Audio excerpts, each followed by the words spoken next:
Hey, I'm Avery, and today I'm going to be painting an abstract painting using a knife and a brush. I want to bring these two things together in a way that's kind of different than my normal.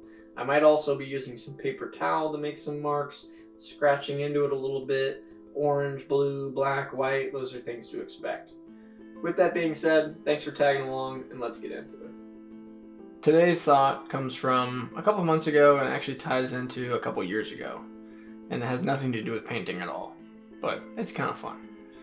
A couple months ago, my buddies came over and I made them some food. And I don't know, I didn't really think about explaining the dish before we ate it.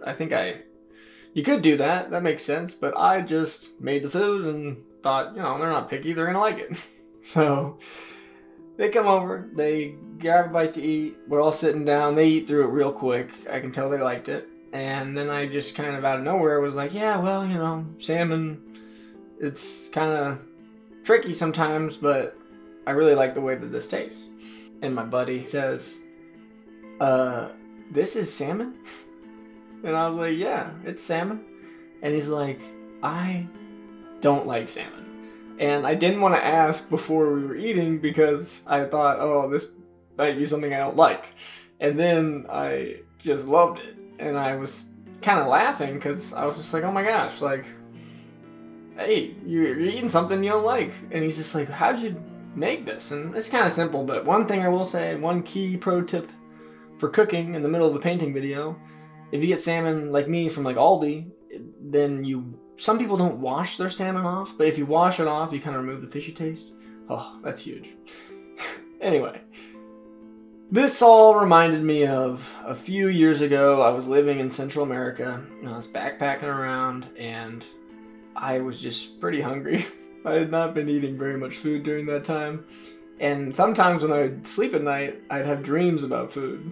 And then something weird happened. I, at the time, had never liked mushrooms. I had tried mushrooms multiple times, like never liked them in any food dish ever. And then one night, I was just sleeping, and in the middle of my dream, I dreamed that I liked the taste of mushrooms. And then, from that moment on, I thought, I must like mushrooms. And then I went and I ate mushrooms in some meal, and I thought, wow, these are amazing, and now I'll eat them in anything. So my point is, taste's gonna change, your taste buds are gonna grow. Sometimes you might not like something, and then later you will like it. So, be open to change. It's gonna happen. It's gonna happen. Thanks for tagging along in the video. Let's get to the final shot. How do you feel about it? I personally really like it. Have a good day.